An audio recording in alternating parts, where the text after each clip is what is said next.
Well, thank you everyone for allowing me to come up. I'm going to do a short introduction of myself first. So my name is John Trammell. I am the project manager for the Wildlands Conservancy at our executive headquarters office, which is based in Oak Glen, California, on the southern end of the Yucaipa Ridge. Yucaipa? Apples. Yep, apples. Very famous for apples, so come on up anytime. We got cider year-round.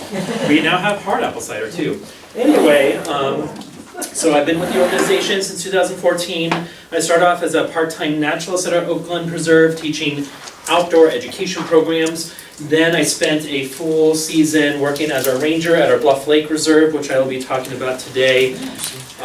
Then I worked on large-scale conservation projects. I moved over part-time into our HQ office, where I came in near the end of our National Monument campaign that resulted in the creation of Sand to Snow and Mojave Trails National Monument, and I'm going to end the presentation today discussing a little bit about that. And then I kind of just inherited a lot of other projects, so I got into project management. So I do anything from administrative stuff to graphic design to web design to marketing to speaking to all you lovely people to traveling, doing tech nerdy things to actual restoration project works and grants. So I'd rather you pay attention here. I think photographs speak a lot of words. I apologize on the projections. The first projector was acting weird, so we set this one up, and this one has its own little weirdness. So I apologize if it goes out. But the first couple of slides here are going to rotate over some of our properties that I'm not going to talk about today, and I'll explain one in a minute. So the Wildlands Conservancy, our dual mission, oh, it would be nice if I actually turn this on. So the Wildlands Conservancy has a dual mission, and our mission is to protect the biodiversity of Earth and to provide programs so that children may know the joy and wonder of nature. And we accomplish this by having the largest nature preserve system in the state of California. Currently, we have 17 preserves, and we have an 18th in escrow as we speak, and that encompasses about 150,000 acres throughout California. Outdoor education, which is half of our mission, is really important. We're leaders in free outdoor education, and currently we're seeing about 25,000 students a year through our formal field trip programs between 3 different preserves, and we see an additional 35,000 children that come through with their families for interpretive and public programs. Everything that we provide is free of charge. One of our philosophies in the organization is that no one should ever stress over being able to fear that they can't afford to connect to our wild spaces. So everything that we provide is free of charge. That includes all of our outdoor education programs. That includes our public programs. That includes access to our preserves. We do accept donations, of course, but some families, some of our preserves are in communities close to lower income that they can't even afford to take a family trip to Joshua Tree National Park, and it may be only about a couple of miles down the road from their house. So we stress over that quite a bit. Outside of our preserves, we have helped protect over 2.1 million acres throughout the entire state of California, which is astronomical for only being around for 25 years. So these are our Northern California preserves. We have a few new ones. So we have 3 up in Humboldt County. This one right here, we just closed escrow a little bit ago, and it's going to be open to the public soon. It's called Seawood Cave Preserve in Trinidad, California. And last month we also closed escrow right here on another stretch of the West Walker River in the eastern Sierra Nevada. And we're getting into Mono County a lot more. We're really excited. This here is Eel River Estuary Preserve and Sounding Seas Dunes Reserve. That there is at the mouth of the Eel River, which is the 3rd largest river in California after the Sacramento and the San Joaquin. And our goal is to eventually have an emerald necklace of preserves protecting that watershed because it's very vital for our salmon species. This here, you can only get to this property by kayaking, so even if I was talking about Northern California, I wouldn't talk about that one. We just opened up, I'm actually going to be here this weekend. It's our Jenner Headlands Preserve, and it's just up north of Bodega Bay, California, right on the coastline. It has over 12 miles of hiking trails. We opened them up in September. So if you ever want to take a lovely drive up to wine country, definitely go on to Jenner Headlands. We have 5,600 acres, and we have coastal headlands and a whole bunch of redwood forests, which we're doing extensive amounts of restoration work at. In fact, this month alone, we have about 6 different prescribed burns to help reduce residual fuels at the forest floor. These are the preserves I'm going to talk about today. So kind of spread out. This is our newest property. We're expanding into San Diego County. We're real excited, and I highly encourage all of you to take a nice short drive down there. It's in Fallbrook, California, and we're just going to kind of go north to south. So I'm just going to get right into it because I really enjoy talking about our preserve. So this preserve is Wind Wolves Preserve. It's right off of Highway 5. So if you're driving into Central Valley, you've been there, great. You're actually the first person that I've known that's been there for my presentation, so woohoo! I was actually there 3 days ago, so it doesn't look this beautiful. It's now brown, but anything in Bakersfield is brown most of the year. Anyway, so as you're driving down Highway 5 and you start seeing Central Valley and you see the Tone outlets, you're thinking about stopping, stretching your legs and go shopping. The land to the left of it is all Wind Wolves Preserve, just behind the IKEA store. It's our largest preserve. It's 93,000 acres. That preserve alone is the largest nonprofit preserve on the West Coast. Yes, go ahead. The exit from Highway 5. So you would actually, on Highway 5, you would get onto Highway 166 towards Maricopa, head west, and it's just a left-hand turn. You'll see a sign. By the way, I'm very informal, so you're more than welcome to ask me as many questions throughout the whole time, because you probably won't remember at the very end what you were thinking. I do the same, so interrupt me all you want.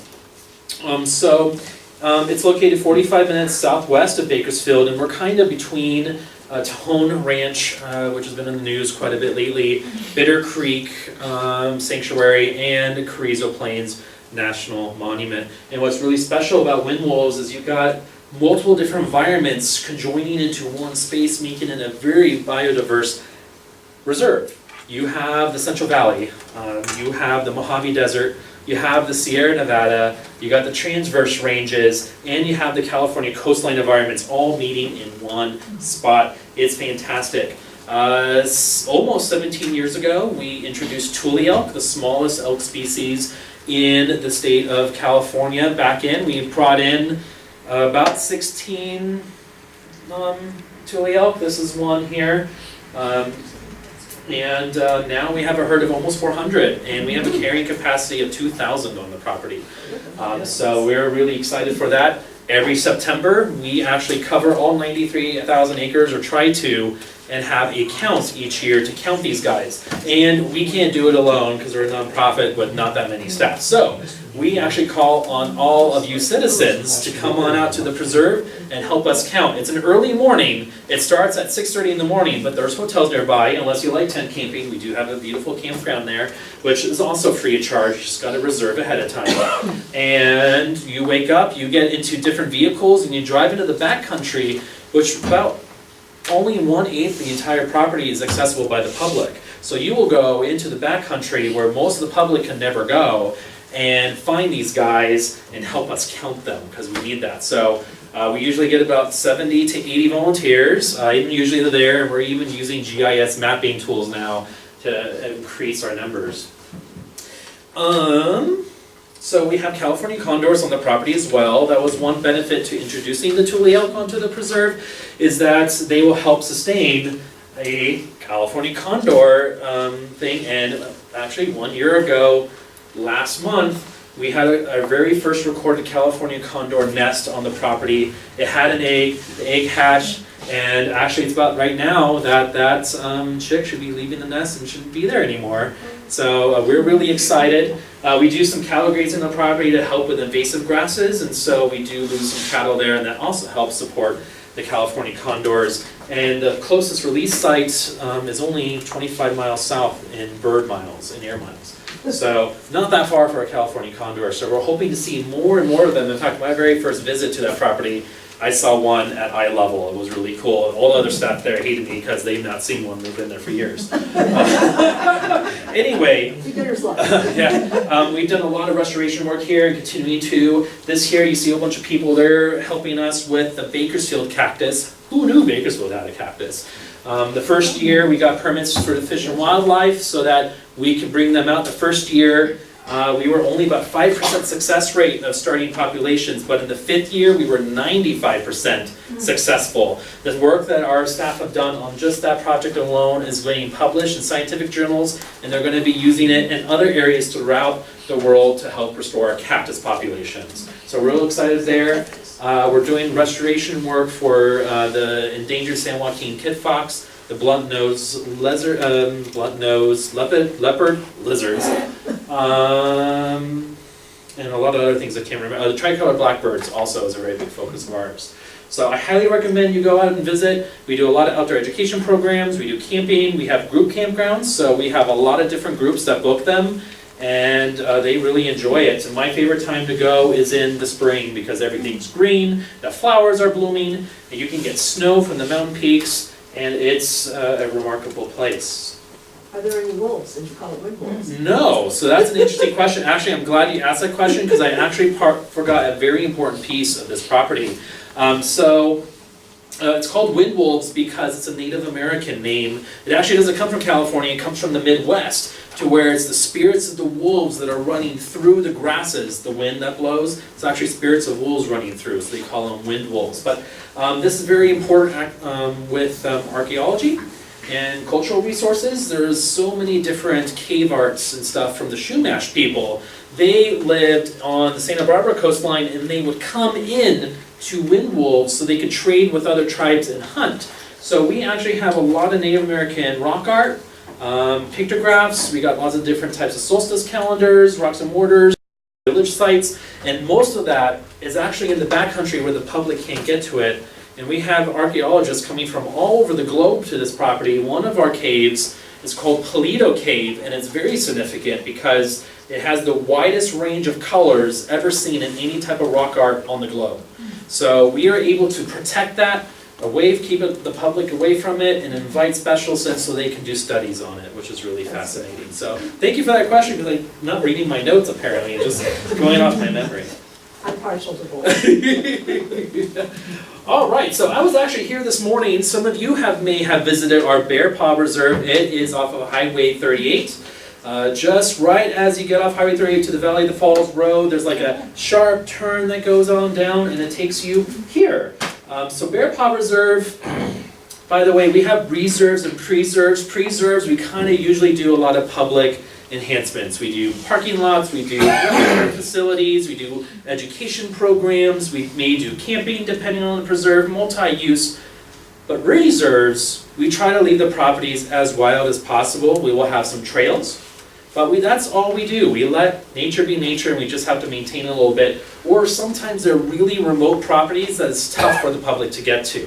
Now, this property is easy for the public to get to. The challenge is we're very concerned about the turn because it's kind of dangerous because people speed like crazy off of Highway 38. So we decided not to open up full time. So you're more than welcome to go here. You just need to contact our Oak Glen Preserve a couple of days ahead of time so you can get the combinations in. There's a nice parking lot, there are trail restrooms, we have a group campground, and it's the only public access point with the exception of San Gorgonio Wilderness to get to the Yucaipa Ridge. So it's a pretty wild place. It gets its name from black bears. There's black bears all the time there. We also have a healthy population of mountain lions, but don't let that stop you. Was there this morning, tons of flowers are blooming right now, and there's some really good hikes there. There's a Traveltine waterfall, which is a special type of waterfall you don't see too often in the San Bernardino Mountains. It kind of builds up kind of the same way that stalactites or stalagmites do in caves, where it builds up and we have fossils of old mosses that used to grow, and it's tens of thousands of years old. I was just with a specialist named Dr. Tim Cranes this morning. He was explaining it to us. But I highly recommend it. Really good for camping, and it's not too far away, and yeah.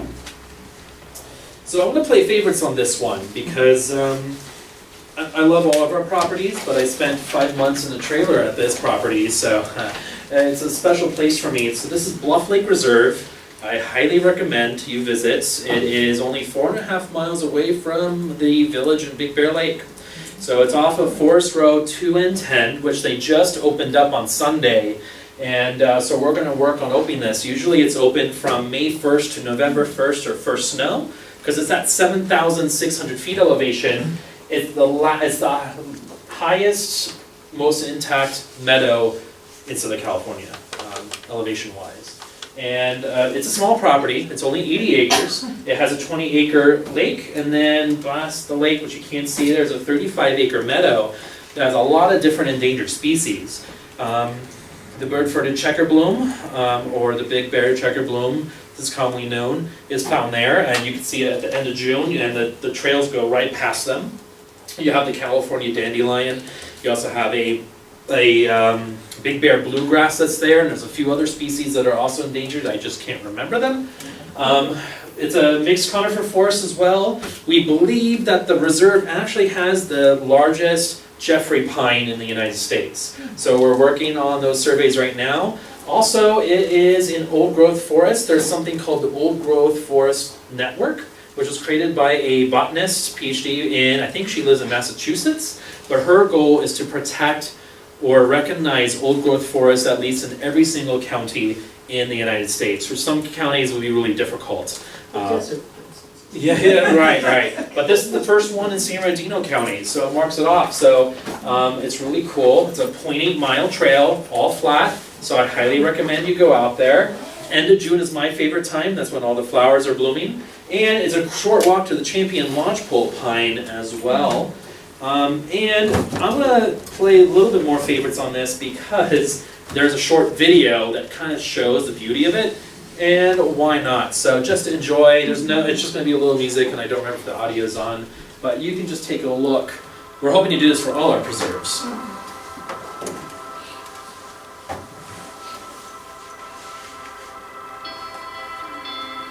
So that there is the 35-acre meadow that we're talking about. Does that dry up in the summer? In the years of the drought, it has. But this year, the water is actually way up here. Half our trails are actually covered in water right now, which is great. That's good. We do have a restoration project plan to remove these two berms, which are left over from a YMCA camp that owned the property before we did.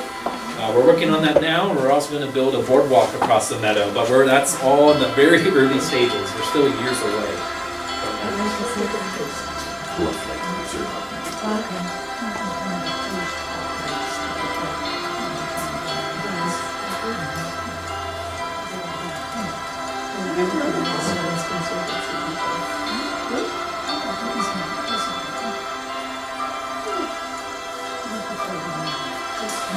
So also Bluff Lake has some rich history. The very first tourists that came up into the San Bernardino Mountains, it took a day and a half from Wildlands, and they had to stay at Bluff Lake before they went into Big Bear. It was before the current Big Bear Dam was built. There's a coyote right there. You can barely see him, but coyotes really love it right there. And this is the trail, which we hope to replace with a boardwalk to help protect the reserve. Tons of different lichens, really good rock outcrops as well, which is really, really nice.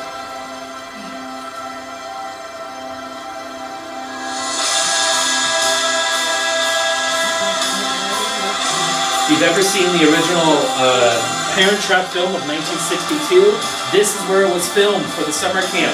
They have teepees right here on the island, and it was a camp. It was owned by YMCA Pasadena. They sold in 2000. We were able to purchase it and protect it. We still let the camp canoe on the, there's some canoes right there, so we allow them to canoe it, but we watch them like a hawks. There's over this, so that's the reserve, right there. And that's Big Bear Lake, yes. So it's 1,000 feet higher than Big Bear Lake itself. Big Bear is at 6,700 feet elevation. Really is one of the nicest spots in these mountains.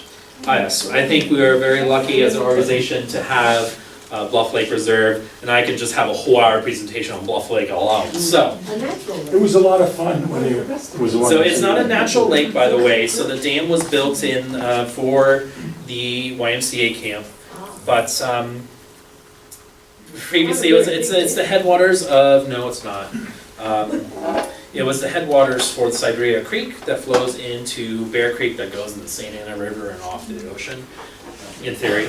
Right now, yes, because they're actually releasing tons of water from the Seven Oaks Dam, so it's actually quite amazing. But I highly recommend you go. Bluff Lake's not open yet. We were waiting for the roads to open, and there's still snow under the forest. So we're just getting staff on board, so please visit it. Call me first, and if you want directions and all that fun stuff, I will help you out no matter what.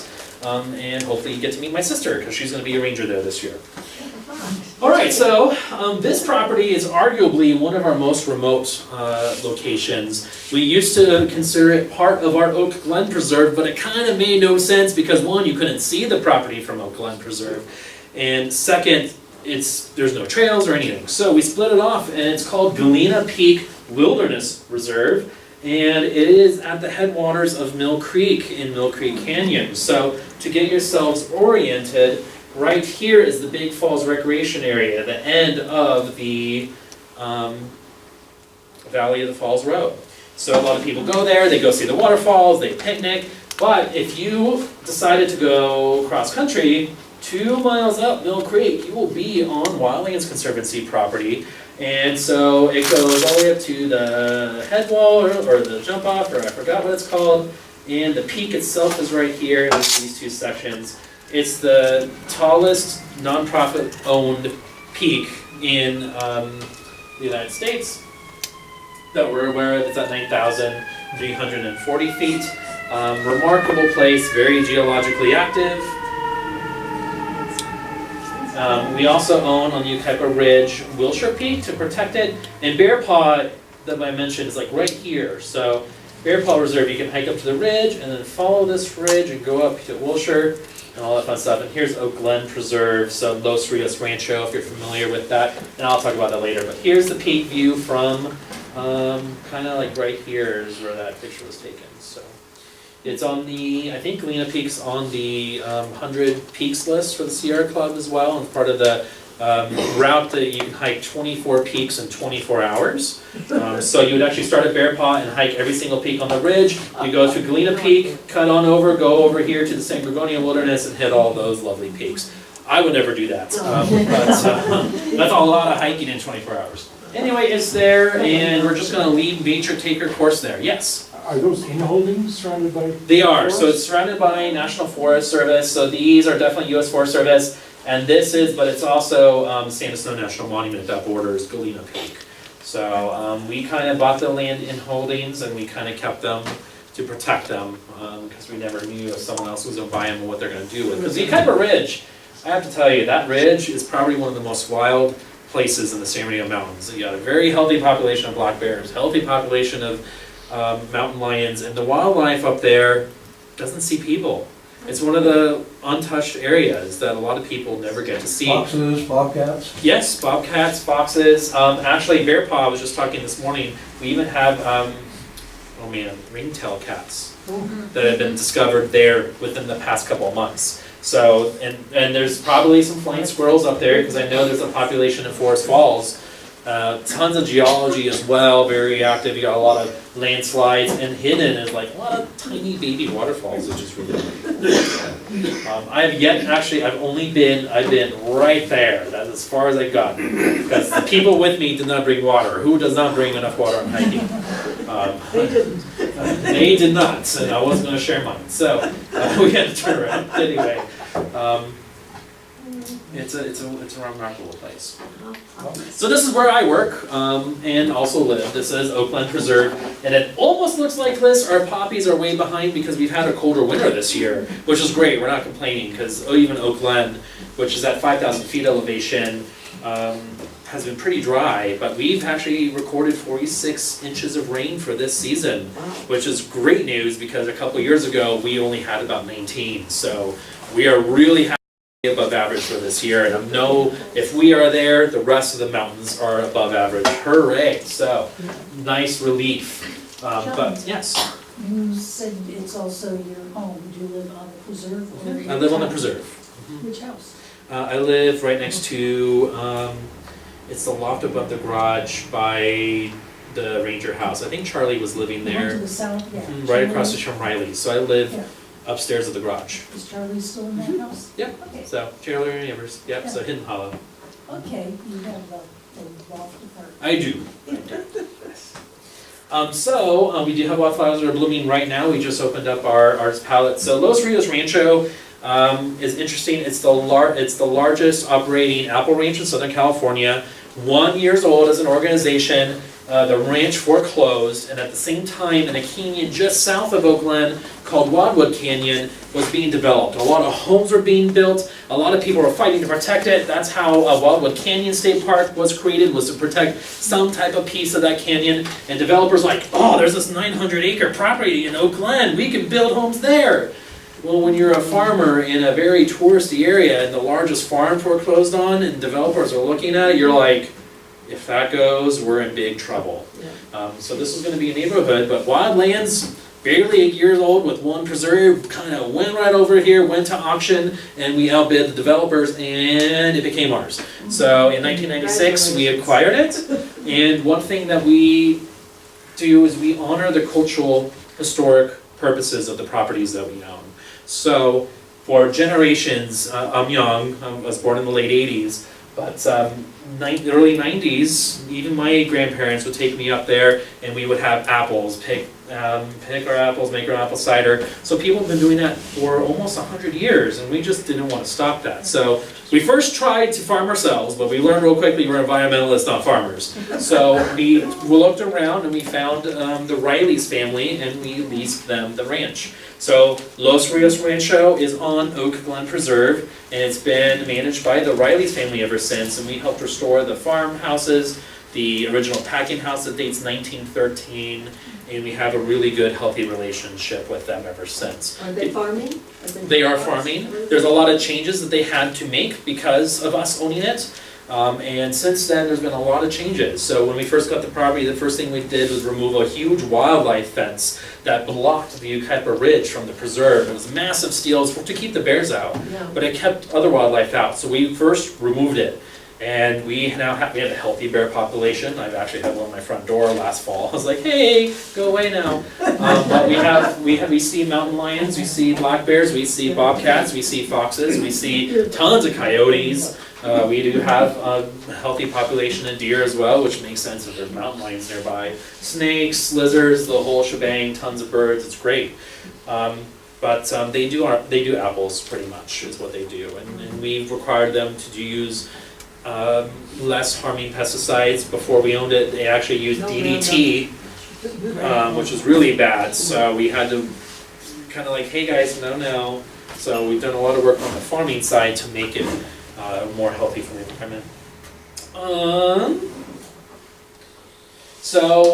It's been open to the public for quite a long time. It used to be open only on the weekends, and during the week, starting in 2002, we did outdoor education programs. A little bit later, we're like, why are we keeping it closed during the weekend? So we opened it here all week, and our visitation skyrocketed because a lot of people come up in the fall. We actually see, we're looking at about 600,000 visitors alone a year on this property, which during apple season, on one day, we could see 3,000 to 5,000 people in one day. That is a lot for a very small preserve. It has 4.7 miles of hiking trails currently. It's a standard 2-mile loop, and then there's another one that goes up to a high peak and back that's strenuous for 0.8 miles. But we had so many people coming up that we thought this should be an educational opportunity, not just for the kids that we teach in our formal programs. So in 2014, we opened up a botanic garden. Since you guys are residents, or most of you guys are residents to these mountains, you're probably aware that these mountain ranges is one of the most biologically diverse mountain ranges in North America with over 1,700 native plant species. And so we have so many different zones, and that's because we're a transverse range, an east to west range. We decided to make a botanic garden to honor that biodiversity and to teach the individuals that come in. So we do we're doing lectures now, we're doing workshops, we're doing guided hikes, we do night walks, we do an art festival, and we now have botanic garden stuff that's actually restoration projects as well. And I got tons of photos on it. So we have water features here that was built to kind of give an inside look and inside secluded canyons. We've got other water features that kids can really get their hands dirty, which is kind of rare these days. We have interpretive signage that's kids friendly, but friendly for kids of all ages, including all of us. This is what it looks like right now, almost. This is Artist Palette. It used to be just a dirt field with invasive plants, and 2 years ago we made it into what's called Artist Palette. Monier's palette is very famous, and we see tons of different colors on it, and we decided to map out and plant native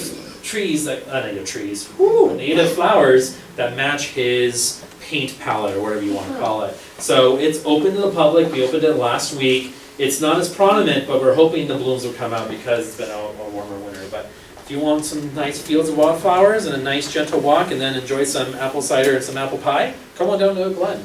There's little picnic benches under all those trees. Yep, there's picnic tables there, and we got a lot of stuff, and you may even see me if I'm walking around.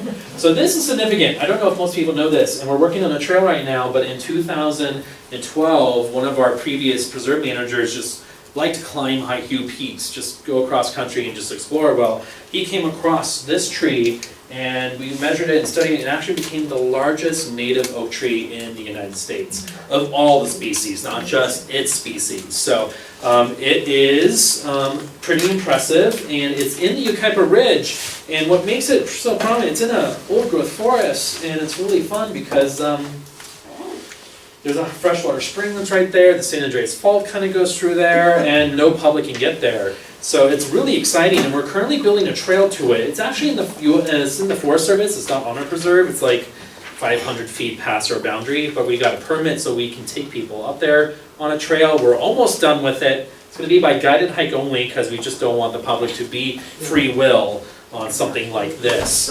So here's some statistics, and I can't remember it because I forgot. So in the champion tree scale, it got 628 points. Because there's 3 different categories that they measure for a champion tree. So it's 97 feet tall. It's a canyon live oak, by the way. The trunk circumference is 42 feet, and its crown is 98 feet wide, and it's known to be over 1,000 years of age. So it's a very rare find in the San Diego Mountains for oaks like this, and we're honored that we kind of lock it in to protect it. That whole section of preserve the public actually can't get to at all. So they don't even know it's there unless we share with it. Or they read LA Times, because LA Times, we took them out there and all that fun stuff. So there's articles on it. So if you Google champion oak tree, you'll come up with Los Angeles Times articles announcing this find.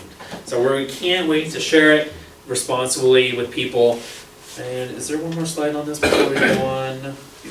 No. So one thing I'm going to share Does that trail start from Oak Glen? It starts by the lodge where David's residence is.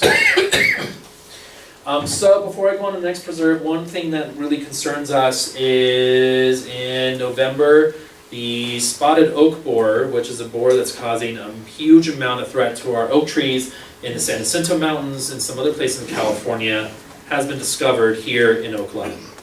So it's a really bad insect, and it was brought in by infected firewood, and now we're working on a plan to try to eradicate it. We're working with CAL FIRE, we're working with, I don't know if Fish and Wildlife is involved, the Forest Service is involved, but we are projected to lose over 50% of our California black oak trees, especially most of our old ones that are over 500 years of age. And so we are taking action immediately for it. So we've removed already over 17 large black oak trees that have been killed by this bug. And we can't just chop it down and all that because the bugs are still in there. So we have to be very cautious how we treat the wood. So we actually were able to find a tub grinder on the property and grind them all up in the past couple of weeks. And we are going to try to protect all the other large oaks that we have on the property, and so we're going to be injecting them with some type of chemical that will not harm the tree, but it will try to eradicate these bugs. But we are going to try very hard to try to solve this problem because Oakland losing over half of our old growth, older age, more mature trees is kind of devastating to all of us. So, and that puts, they're going for the black oaks, but it does put the old growth oak woodland forest where this tree lives at high risk. Other than the natural environment, it also causes a huge fire threat to the communities of Glen and the Ukaipa Ridge. So that's been pretty hit hard on all of our staff and our executive director, and so we're trying to work very hard on it and get the community involved and really try to get out of it before we lose most of our trees. So we will see what happens. John, are you also seeing an increase in mistletoe on? Yes, we do have, we have mistletoe that's growing on there, but we do have teams that come through and remove all we can. Are you going to also do the oaks in the other areas? So we only focus on our preserves, because as a nonprofit, we would love to do so much elsewhere, right? Will you give them the information? Yes, we're working with government agencies, and government agencies have had public meetings already in Oakland, educating everyone, because we got camps, we got residents up there, and you got tourism, you got some camping that even happens up there. A big concern is that there's no place to buy firewood in Oakland. But a lot of houses may rely on it in the winter there. So it's no surprise to me, and this is my own opinion, not the organization's opinion, it's no surprise to me that the bugs showed up, because there's nowhere for anyone to buy firewood in Oakland. So they have to bring it in if they're going to use it, unless they're lucky enough to have some trees on their own property. Got it.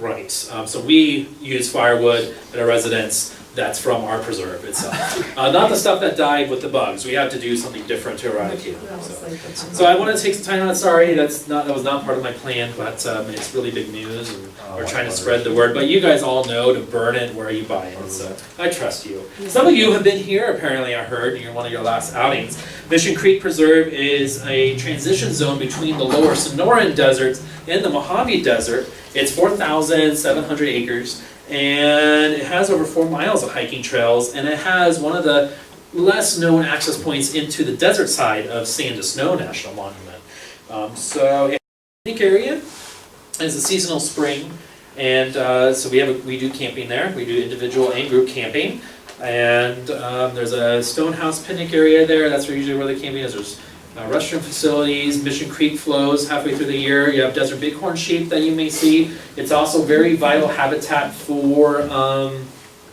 desert tortoises. Yep, we saw one. Really? Yeah. You are actually the first public I've ever heard. You guys are the first tonight. I like He it. was a little guy, and he was high-sided. He crawled up on a piece of gravel and he couldn't go anywhere. He was stuck in the road. Yeah. So we helped him off. Well, thank you so much. And he moved on in, but Yeah, we do have I them have there. pictures of them. You guys are the first public, because I deal with a lot of public. I've not heard of any public seeing them out there, so that's exciting. I know our staff know where some of the dens are, and they're luckily not near the trails, and we don't tell anyone where they are, so that's good, that's exciting. You can access the Pacific Crest Trail. That right in the background is Mount San Gorgonio, so in the spring you see tons of flowers. Restoration work, we having the Saharan mustard is making havoc throughout the deserts. It's taking over everything. And so we did a massive amount of restoration work this spring to remove it from there. And I can't remember how many pounds, but it was like thousands of pounds of Saharan dust. I think it was Who thousands. brought it in there? You know what? Honestly, anything. It could be animals that could have been stuck to them, or humans. We're very classic for bringing things in where they don't belong. But anyway, it's a remarkable property. Some people asked me right before I started about the beginning. There's like old structures that are there right there. It was actually also a unique history, but it was a resort for movie stars to go in the heyday of Palm Springs, because Palm Springs, they went there like Bob Hope, and I can't remember all the others, but they loved Palm Springs, they loved it, but then their fans were like, oh my gosh, you could go to Palm Springs and see them having fun, and if you're a movie star, you're trying to get away from them. So there was a new resort that kind of popped up at Mission Creek that was less known. The tourists from Los Angeles and all around had no idea it existed, so they actually hang out at Mission Creek, like, yes, this is what we wanted, a secluded resort in the desert, away from the chaos. So it's kind of a secretly known thing. So, Spider? oh, it's just a tarantula. It's harmless. Don't go to Windwolves in October because there are swarms of them all over the place. Okay. If you don't like spiders. So Pioneer Town Mountains Preserve, this is our birthplace, this is where we started. So it is in the Mojave Desert, it's our second largest preserve at 25,500 acres. And it protects the Sawtooth Mountains, which has a very similar kind of scene as Joshua Tree. So if you ever want to go out to the deserts like Joshua Tree, if you're like, there's just so many people now in the desert, I didn't want this, I want a nice, calm, no one around, solitude experience, come here, because this is like the best known secret in the Mojave for visitation during the high seasons. It protects Pipes Canyon. That's originally, when we first started, we originally called the Pipes Canyon Conservancy, and then changed to the Wildlands Conservancy. And Pipes Canyon, if you actually follow it, goes all the way up to Onyx Peak in the San Bernardino Mountains. So we protect a huge wildlife corridor for wildlife to go from the San Bernardino Mountains down towards Joshua Tree National Park that can end up going all the way to the valley and all that fun stuff. Only 5,000 acres of it has hiking trails. There's 16 miles of hiking trails in 2 different loops.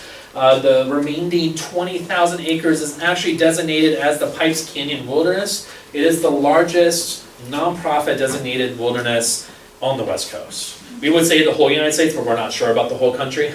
So, but honestly, most wildernesses are designated through government agencies and managed that way. So, we're really prideful of it. This is where we started, and we've been growing ever since. What else do I have on it? We are actually going to be working on some improvements for the preserve in the future. We're hoping to open up to camping down the road, which we've not had camping at this property yet. We are keeping track of climate change. So, a sawtooth fire, which came, I think it burned into, it started up near Onyx Peak and it ravaged through the desert side of the San Bernardino Mountains. Yeah, we used to have old growth juniper trees and stuff that went through Pioneer Town, but it all burned up in the sawtooth fire. And because of climate change, we're really concerned that those populations will get back. But we're seeing some regrowth, and it's really cool. So we have little plots that are set up when we do studies to keep track of the regrowth and focusing on climate change with that regrowth. It also protects a whole bunch of different cultural resources for the Kauai Native Americans. There are some pictographs throughout the area. We don't have any signage on it. There is like one that you can see off the trail, but you just have to keep your eyes open because we're not like here, like huge pointing arrows, because we want to protect it. But it's easy. There's a little loop trail. It's like, what's this for? It's like, there's a reason why. We just don't want to tell you about it. So explore that one. John, I recall that there were problems in this Pipes Canyon with OHV years ago from the top of the mountain. Are you aware of that? I'm not sure on that one. Our executive director and some of our more seasoned staff may be more aware of it. So David Myers, he owned property out in Pioneer Town back in the day and kind of wanted to save this canyon and really worked on it. And so if you want more information on that, you could definitely take some of my contact information down the road, bug me, and I'll find the answer for that one. I'm just curious. We do have a website. That answer's not on there. Yeah, we do have a website. So this here is Whitewater Preserve. This was the old whitewater trout farm. In fact, I think I caught my very first fish here at the trout farm. So that trout farm ran for decades, and the family retired in 2006, and we acquired the property, and it took us 2 years to open this one up. We had to remove over 17 buildings. We had to deal with illegal marijuana grows and siphoning out the water. We had to deal with a lot of huge garbage dump. There's just a lot of cleanup for it. So it took a lot of time and passion from the staff, who our desert regional director, Jack Thompson, was there from the beginning, and it was a lot of work from all of them. But it's open. Upstream, we actually purchased 40,000 acres of cattle allotments and shut it down because Whitewater River back then wasn't crystal clear. It was brown and mucky, and you had cattle waste just flowing on down, and it wasn't crystal clear or anything. So it was because of historic cattle ranching. So we bought that allotment and just said, bye-bye. We closed it. So we just leave it alone, and it's in the Sand and Snow National Monument now. So now the Whitewater River is nice and crystal clear and clean and what it's supposed to be. Whitewater, go ahead. Didn't access road washout this year? Yep, so I'll get there in a second. Trust me, I have to talk about it like 20,000 times a day right now. And it's also the main gateway into the Sandstone National Monument from the desert side. And the So, PCT goes through. The Pacific Crest Trail does go straight, well, not straight through it, it goes right at the edge where you come in and it's famous for camping. We do camping there, we do outdoor education programs there. Desert bighorn sheep are seen there, but our populations are actually having an issue. So in the winter times, our staff would see a whole bunch of sheep kind of just standing clueless. And we've seen, at least at one time, 7 dead sheep at once on the property. So they're right now, the San Gorgonio population of desert bighorn sheep are experiencing some type of respiratory issues, and biologists are working on them, but we're losing a whole bunch. So I can't tell you if they're in whitewater now. I haven't been into whitewater since the fall because of a closure that Peter just mentioned. So a lot of the mountain communities, we had a huge massive storm on Valentine's Day. There was a lot of flooding up here in the San Bernardinos, but whitewater flooded as well. And it actually washed out and completely collapsed Whitewater Road in multiple locations. So Whitewater Canyon Road has been closed since Valentine's Day, and it's going to stay closed until September. So we are experiencing the very first time the longest closure we've ever had for this preserve since we've owned it. Yes, it's had floods to where there's just big rocks in the roads and we easily move them. It takes a day or two. But the road is completely gone and it's a river instead. So we're working on the County of Riverside to repair it, but they've been focusing on other repairs elsewhere that unfortunately they have yet to repair Whitewater Canyon Road. And believe me, we have transferred all their phones to our office, and not everyone is very happy about the closure. A big concern for Whitewater River is there's a lot of lower income communities near Whitewater Preserve that can't afford to run their air conditioners all summer long, 24/7. So they highly rely on coming out to Whitewater River in like July to just sit and cool down. But they are losing that this year because they can't get there. Even hike-in access has been completely closed because just staff can't get back there. It's not safe. So Pacific Crest Trail users have to go on and camp in the National Monument instead of using the preserve. So it's been a challenge, but we're at mercy to what Mother Nature does. So and what the county does. So we're waiting for the county that they're finally starting to work on a plan. And they told us September they're hoping to have it open. But So you have no staff out there at all now? we have staff that do go out. There are certain access points that we can get out there, but it's completely closed to the public. There's like 3 barricades, and both BLM and the Sheriff's Department is out writing huge citations. So I'm going to make this as a public service announcement. A lot of people that go out to the deserts, they drive on Highway 10, they see Whitewater River, it's like huge rushing water, they go, ooh, that looks like fun. If you know anyone that's even thinking about enjoying the river right there, tell them no, it is illegal. That is not the natural river. That is Colorado River water being released from the aqueduct right there. People have lost their lives attempting to get in that water.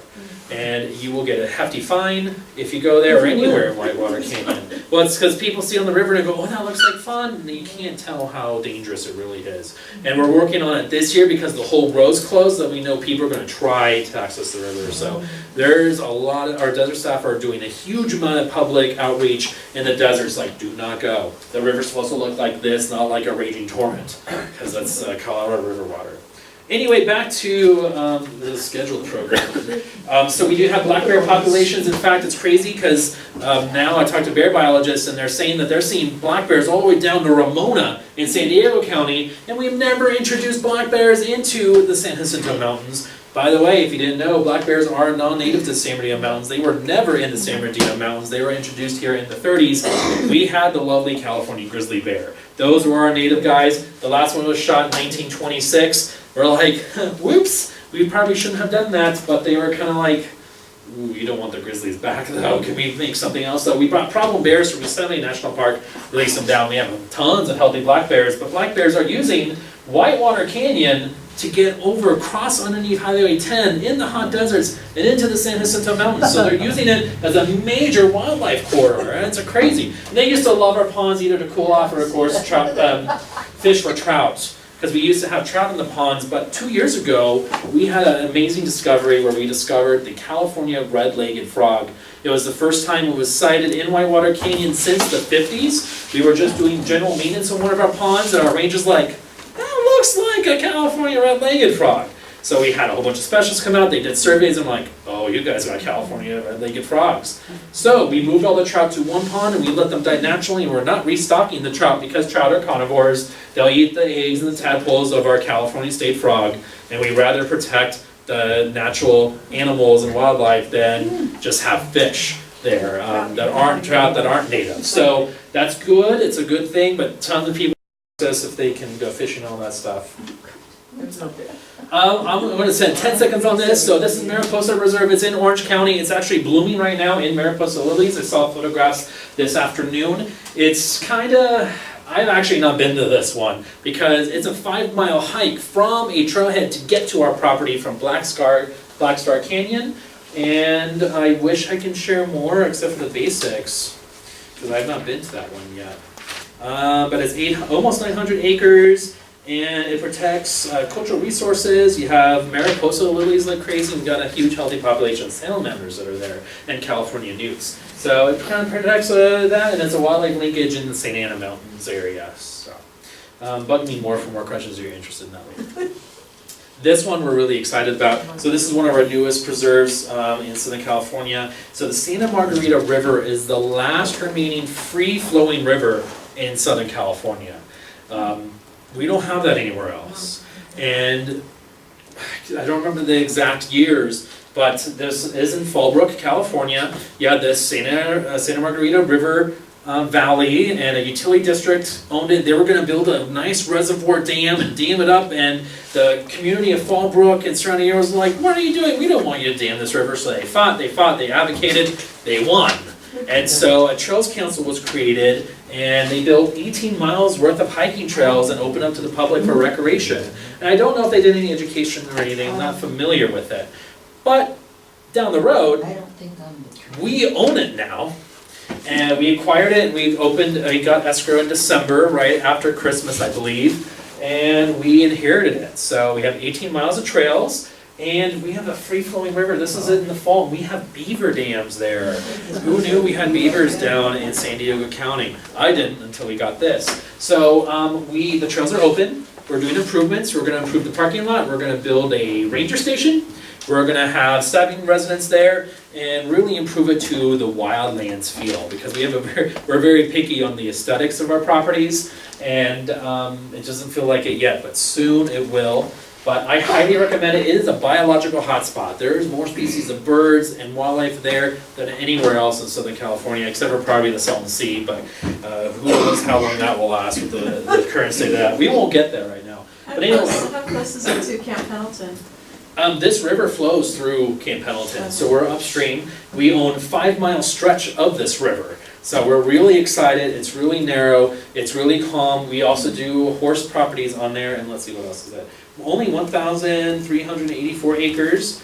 There are over 500 native plants, 236 native birds, 52 mammals, 43 reptiles, 24 aquatic species.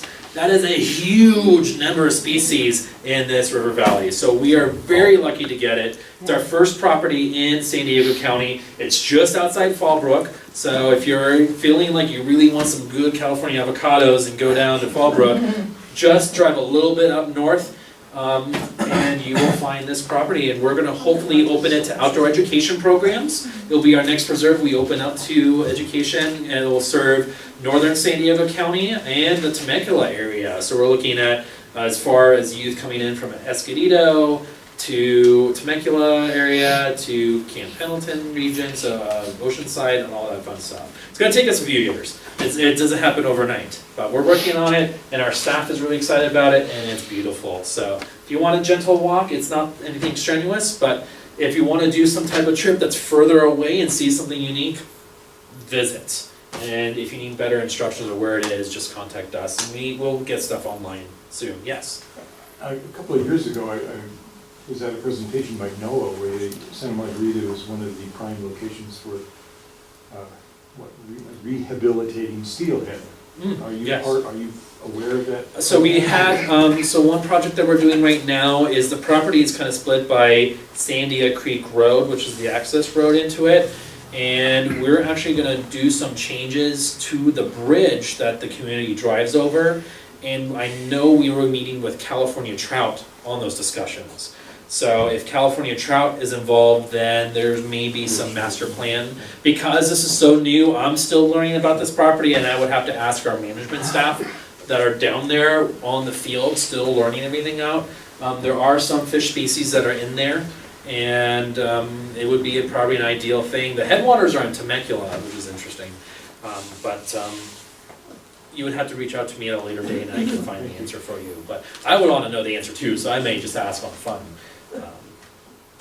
Let's see. Okay.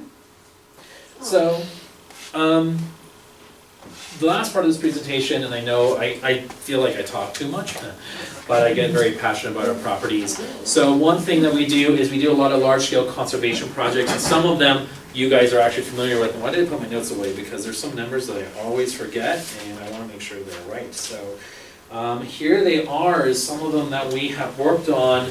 In the beginning, we were really focused on protecting the California deserts, and so back in the late 90s or so, the railroad companies owned a lot of land in the deserts, and eventually they're like, well, we don't need all this, so they put every other section for sale. You know, these huge billboards that went out that said, pristine desert, or that didn't say pristine, said, do I have the language on here? It said, for sale, for development. That made a huge, drastic nightmare for the conservation community. You're talking this pristine heart of the Mojave Desert that really has not had too much interactions with people. All of a sudden the railroads, here you go, for sale, develop on it, build it up. That went bonkers, and that happened in 1999. You were a child. Around there. Yes, let's see, 1999, so I would have been in 5th grade when that happened. Actually, no, 6th grade, sorry.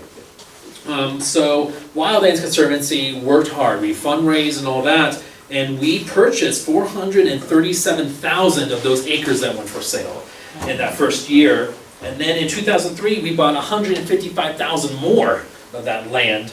And then in 2004, we did the very last acquisition where we purchased 7,000 acres more. So total, we purchased 587,000 acres of land that went for sale that was going to be for development in the pristine heart of the Mojave Desert. Well, every other section was BLM. Yes, Public every other lands. section was BLM. So, let's see here.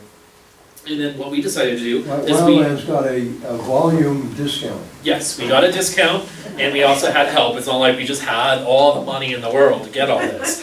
We have a lot of different funding, but that was before my time, and it was a very complicated project, so I'm not familiar with all those moving pieces as some of our more veteran staff, or even Peter may know. You know, it was done at a time when Wildlands was basically Yeah. 2 staff and a Yep. secretary. Yep, that's right. I think you were actually working for us at the time that No, was not at happening, that right? time, You were, but- oh, okay. But it was David Myers and Yep. Shelton Dowdett. Mhm. And absolutely incredible what just 2 people with a couple secretarial staff accomplished.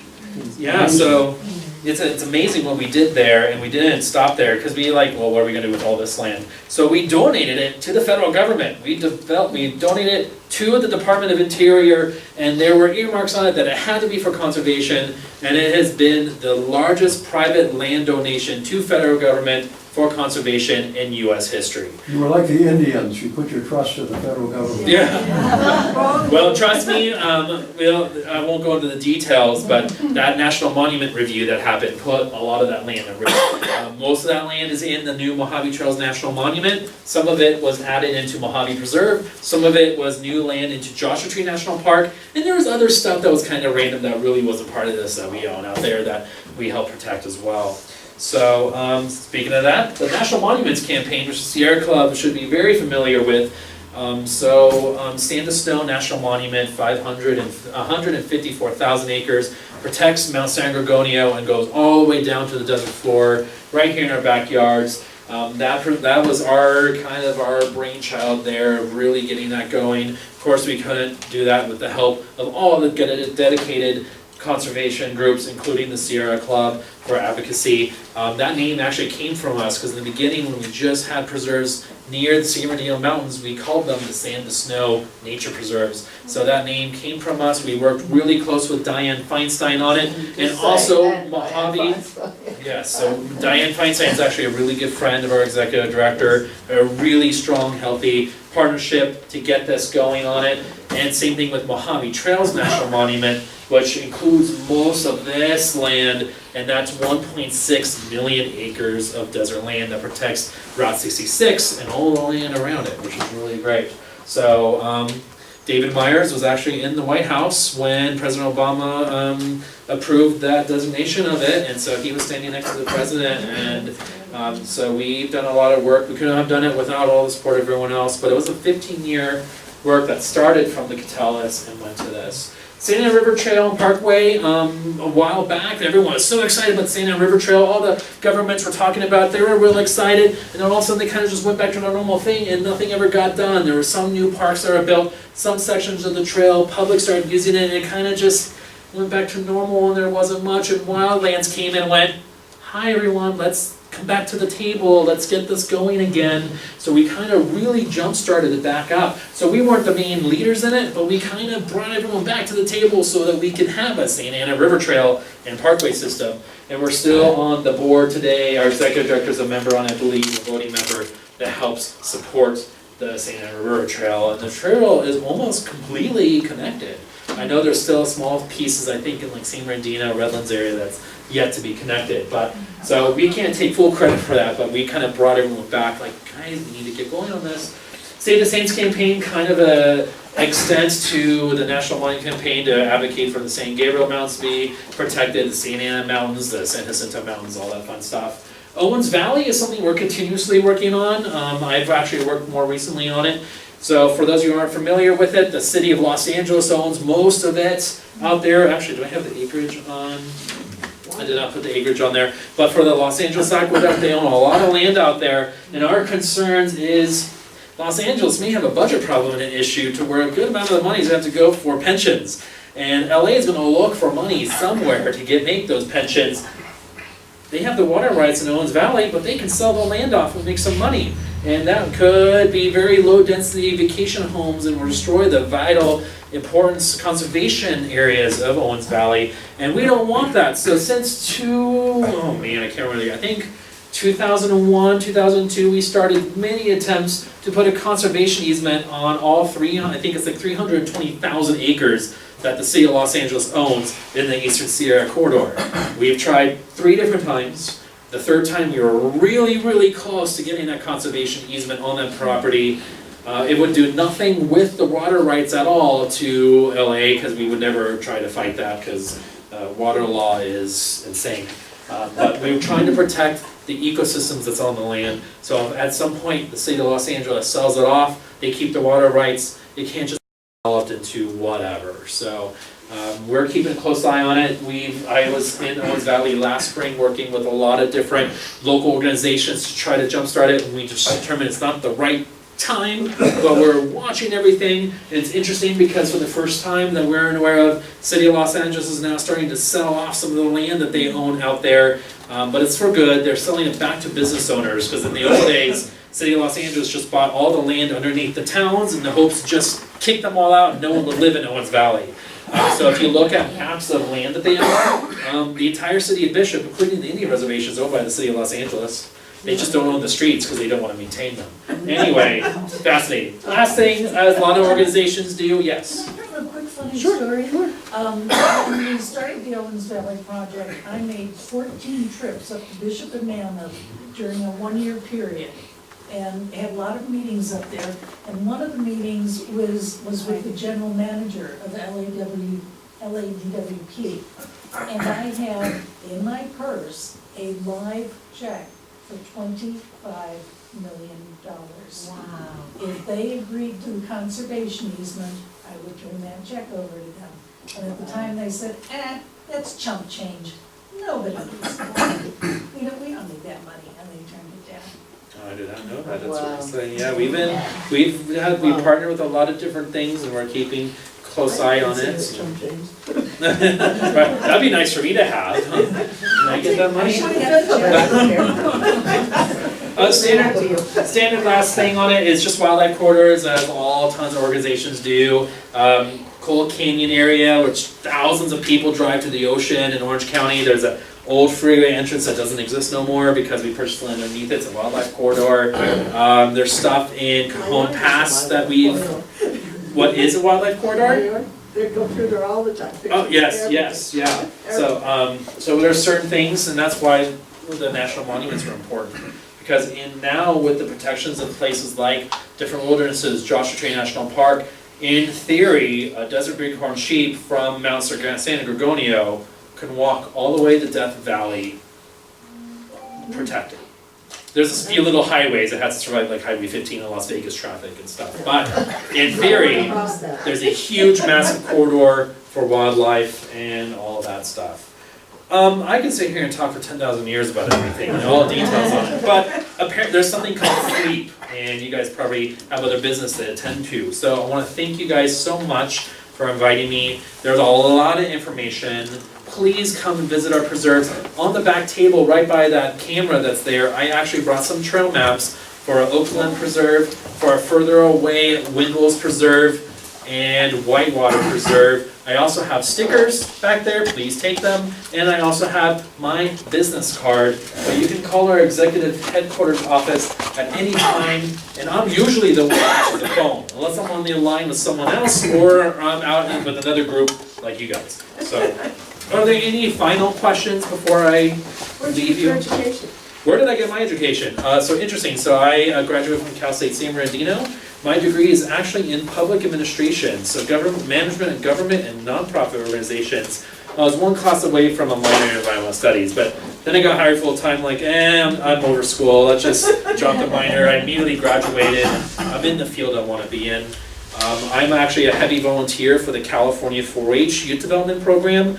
I'm on year 24, I'm 31, so I've been in the program since I was really young, and I currently sit on the California 4-H Management Board. So I travel throughout the entire state, and then I work on policies and education programs for youth. That's, I think it's right, about 150,000 youth throughout California and 30,000 volunteers. So I'm a very active volunteer in my free time.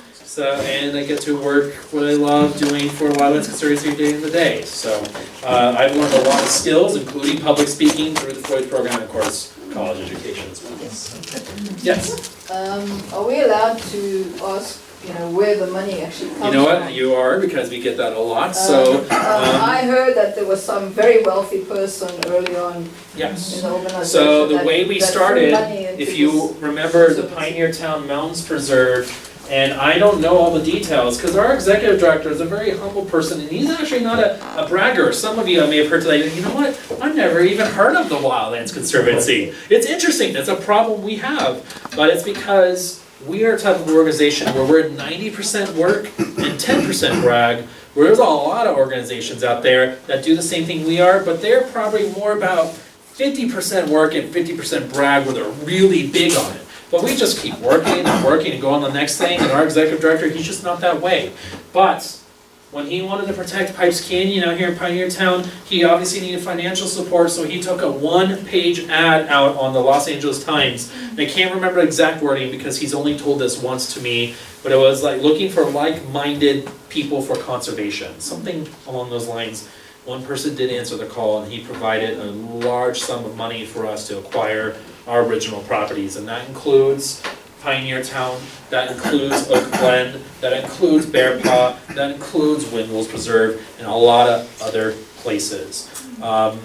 Unfortunately, I'm not allowed to share too much information about him. He was a very private person. Most people actually would never even know he existed, but he has donated a lot of money to conservation, not just to our organization, and unfortunately he passed away last year.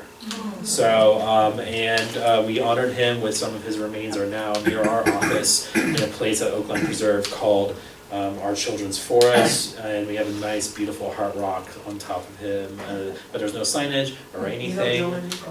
So I know some information, but I'm just not allowed to share, unfortunately, out of respect to the family. So where does your money come from then? So, we're still private donors. donors like you, we've taken donations from all of it, but in the beginning, we didn't take any money from the government. Our executive director was really big. In fact, the very first check that we got from the government is framed and in our conference room today. It's a check, I think for, $1,000 from Orange County. I don't know if you remember that check, but it is a refund check, and he's like, this is government money, we're not checking it, we're gonna frame it and put it in the conference room. We take government money today, because there's a lot of different grants and stuff that we rely on. So, Santa Margarita River Preserve, what's unique about it, if there's any supporters in here for Proposition 68, we got a $10 million call out for the Santa Margarita River in there, which $4 million of that went to us to acquire the Santa Margarita River. So that money, we didn't have it for long, it kind of went to the utility district when we bought it.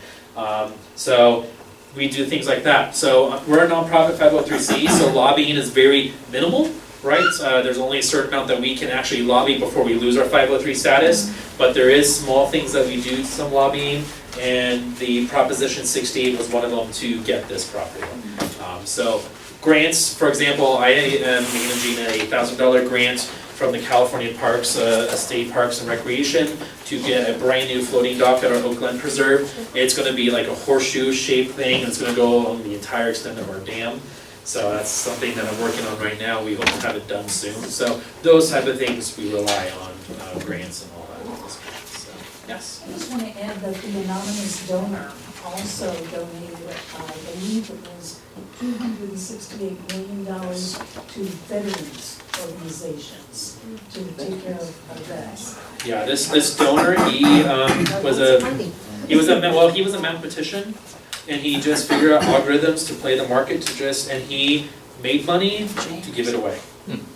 So he was the kindest hearted, most generous person, and honestly, if he was still around and I had him sitting in this audience, you would have no idea that he was a very big donor on it. He was a general, quiet, humble man. He was jeans, t-shirt, and sneakers. Yep. And I had to tell him to put air in the tires. And his brother is the president on our board of directors. So I think they're twins. I can't remember if they were. No, they're not twins. Okay. But his brother helped us out a lot, and he still sits on our board of directors today. Really wonderful, very friendly. So we're really honored to. I've been honored to meet him and talk with him and all that. So. Anyway, I know it's getting late, and I know you got out. So feel free to call us anytime, email me anytime. My stuff's in the back. And I can talk away or anything you ever want. So thank you guys so much.